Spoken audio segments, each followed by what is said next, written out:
Here, right How's it now, going, I'll everybody? open the floor for questions for Tristan. Second row right there, Tristan. Nathan Baird, Cleveland. You talked in the past, obviously, about this season being sort of a transition for you and your career to what you want, the bigger goal. So, do you take some ownership this year of the starting quarterback performance? Do you feel like that reflects on what this season's going to be for you? Yeah, I think that it's an interesting question for sure. But I think that we'll all, I mean, every quarterback room I've been in over my years, you're always trying to either make yourself as good as you can or whoever's playing. So to me, it's always been like that. Like you want to have, in a team environment, you want to have the most successful team possible. And, playing quarterback's a good part of that. And so, yeah, I think so. Just try to help in any way that I can, no matter what that role is. Because, who knows what's going to happen, right? Over here to the far right, Kellyanne Stitz, WSYX. Tristan, as Devin mentioned, leaning on you during his thumb injury, how would you describe your relationship with Devin and the other quarterbacks? Yeah, obviously I'm a little older than some of those guys, and played in some games and all that stuff. Started, and so anytime I can give them any wisdom, I'd like to do that. And I don't want to over push it on them or anything like that, or preach at them or anything like that. But if they have stuff that they want to talk to me about, they know that I'm a resource for them, and hopefully I can help them through that. Like he was talking about his finger injury, and it's interesting hearing him talk about it. But he was back and throwing really in no time. I mean, it was like a hiccup. Really, it wasn't even too bad. But it's his first little bump in the road, and he responded to it really well. Talking with Kyle all the time, I think that all these guys have great qualities. Even Lincoln coming in, he surprised me so far, and I'm fired up for all of them, really. So. Third row right, Tony Girdman, Buckeye Huddle. About Lincoln, what has surprised him, or how have you seen him adapt? Yeah, Lincoln's a hard worker. He puts his head down and he just goes to work. I think that he's picked up the system pretty fast. Smart kid. Very athletic, obviously. That's, a big draw to him. And I think that he's just been improving every day. And I think that he does a good job in the weight room, and guys are already starting to respect him. So I'm excited for his future for sure. Third, right next door, Rob Aller, Columbus Dispatch. Yeah, you've seen a lot. You've experienced a lot. Yeah. We ask coaches this all the time. What is the most important attribute of a quarterback? Ooh, that's a good question. I think that I would say that it's like perseverance and being able to roll with whatever's going towards you, and being able to we talk about kind of steadying the boat. When things are going wrong, being able to be the guy that's going to take hold of the ship and get it back on track to where it's got to go. You're an extension of the coach on the field. So, things are going well, you got to be able to deal with that. Things are going bad, you got to be able to deal with that. It comes with a whole lots of challenges, and being able to do that is, I think, a skill that you develop over time. But, these guys, for how young they are, I think they do a great job so far. And so, yeah. Right behind them, Andy Backstrom, Letterman Row. Tristan, you've been here for a while now. Now looking back and having the spring that you had, being thrust in that goal in the spring game, what do you want your role to be here at Ohio State, and what is your goal for this season? Yeah, well, what I want more than anything is to be the correct person for whatever job that they have for me. So if that's starting games, that I'm ready to do that. If that's being, backup, and whatever they have for me, like, we talk about all the time, we want Ohio State to be the star, not us, right? So whatever role that they have for me, let's go do it. Second row middle, Max Olson, The Athletic. Tristan, Devin said you were bedridden for 2 years. Would you dispute that characterization? Yeah, I think he got a little carried away with that one. I was laid up for like a month and a half or something like that. It was a tough injury for sure. But I'm glad, we talked about persevering and being resilient in the face of adversity, and coming back, and eventually getting back on the field, started feeling really good.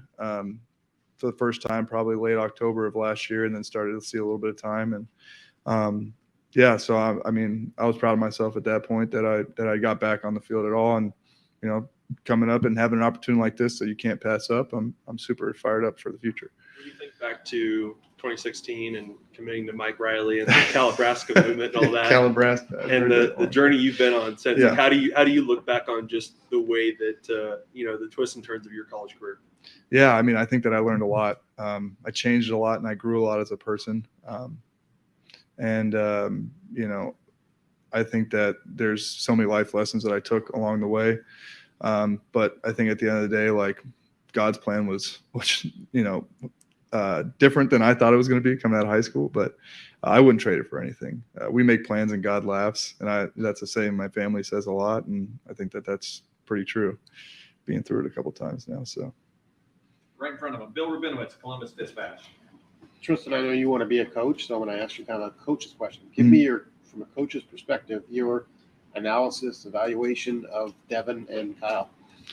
Yeah, I think that they have a lot of similar traits, and then there's some things that they do a little differently. I think that Devin has a way of extending plays. I think that he does a good job there, and Kyle's been around it a little bit longer, so he's got some good qualities as far as like depth of knowledge in the system. But I think Devin's catching up, and he's been doing a great job in the offseason, meeting and talking ball all the time. And it's really impressive, honestly, the amount of knowledge that they both have. And I think that's a good tip of the cap to Coach Day and Coach Hartline and Coach Fitch and Coach Dennis, who have been working with these guys for a long time. And they're not like you would think that they played a lot of games. Let's put it that way, because they're both very sharp. You've been around a long time. Could either of them start in most places you've seen already? Yeah, I think that obviously they're very highly touted recruits. They're competing to play at one of the blue chip programs in the country. I mean, you're an analyst. I'm sure that you would feel the same way. And I think that I think that they're very talented players for sure. Front row right, Tim May, Letterman Row. I'm just still visualizing Bill as an analyst. Sorry, man.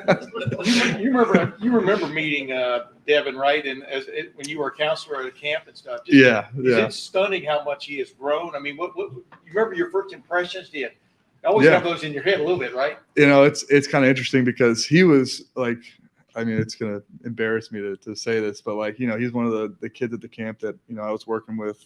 Not just literally like a month ago, it's like that's how much younger he was. Yeah. Geez. But yeah. And so I don't maybe remember like the first interaction, but I actually remember meeting him after my first start in Autzen.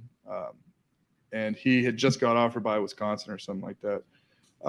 And I remember watching him throw, and I was like, yeah, it figures. The kid can play, throw, and he had a good frame and all that stuff.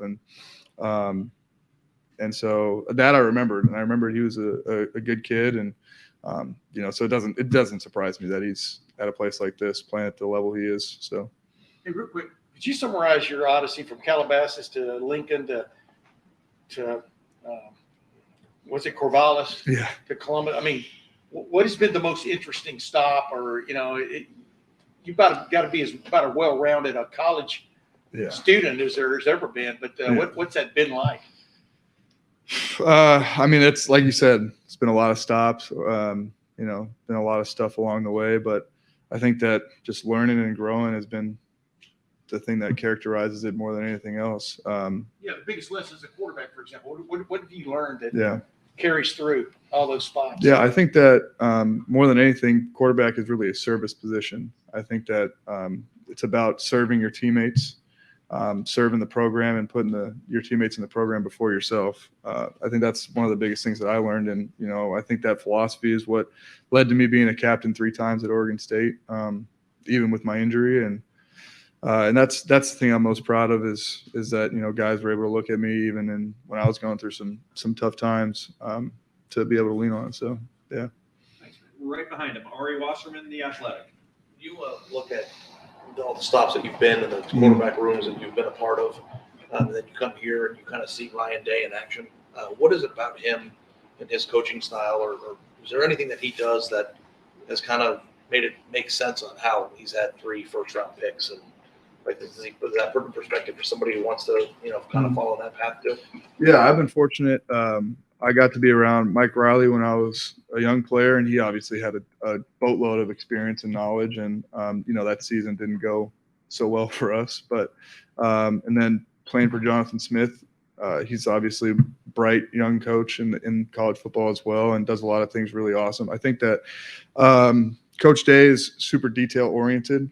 And I think that, even the littlest things will come up in a meeting, and, being able to recall that and know that information when you take it onto the field is a big part of the offense. And obviously, he's been a coach here for a while, and it takes a lot to be a coach at a program like this. And so, I mean, I've been very impressed so far, and, obviously was impressed watching him on TV, but working with him day in and day out, I think that, it's surprising how approachable he is and how much he wants to pour into you, and I really love that. So. Deep right, Spencer Holbrook, Letterman Row.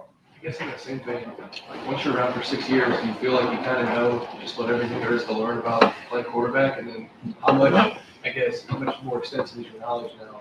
Yeah. You've been here for a year to add on to what you did previously. Yeah, I don't think that you ever stop learning as a quarterback. There's always something new that some D coordinators putting out there, figuring out.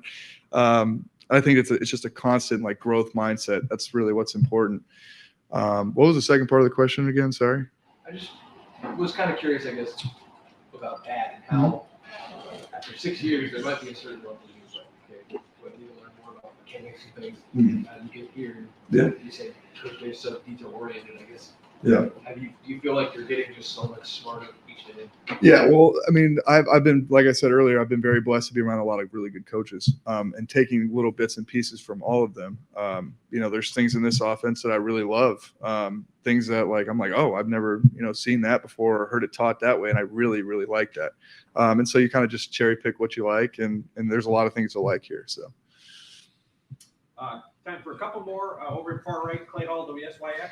What's an obscure detail that Ryan has brought up and you went, what? Off the top of my head, I don't know if I can. I mean, even something as little as ball carriage, when you're on the run, just not having it down here and then having to bring it all the way up because that'll throw off your accuracy or timing or whatever. The motion of your body really when you're throwing, but just having it up high when you're coming off of the fake, I think was something so small, but it helped me a lot. So I'm sure that, it's helped a lot of people too. So. And final questions, second row middle, Doug Lamarice, the podcast. Just with your experience in the game, whenever there's a quarterback competition, what do quarterbacks need? What does the room need out of that competition to feel like everybody got a fair shot and a good decision was made? And what's a team need to know that hey, this is a good process and they're going to pick a good guy? Yeah, I think reps probably. There's really no substitute for reps, right? Getting in the huddle and being put in some situations that are, tough, like you do third down periods or blitz pickup periods. And sometimes there's really no way to display, your courage on tape until you do it, like standing in the pocket and taking a hit and still delivering a strike downfield. It's a tough thing to do if you talk to anybody that's played quarterback, but watching at home, you don't think about those things very often. But I think that, they got a good process here. These guys we all have been getting a lot of reps. Plenty of opportunity to prove yourself to the coaches and to the teammates around us. And, even just being day in and day out in the weight room. I mean, you can't fake that. They're going to find out who you are pretty fast, your teammates. And what's been great about being here is that I said this actually recently to somebody that this is a blue chip program, but the guys in here they're blue collar guys. And that's something that Coach Mick does a really good job of making sure that nobody's head gets too blown up. And that's one thing that I was surprised at when I got here was how amazing the guys were off the field and how cool they were. Because outside looking in, you're like Ohio State. How nice are these guys going to be? But I'm very blessed to be a part of this team for sure. Blue chip, blue collar. You gonna trademark that? Yeah, maybe I should make a shirt out of it. Huh? Yeah. They don't like blue. Yeah, they don't like blue. That's true. That's true. Probably shouldn't even said that in the interview, right? Blue. You can't even say that color. He said blue chip, blue collar. Yeah. Probably can't even say. You're not supposed to say that at all, huh? Yeah. All right. Thank you. Thank you.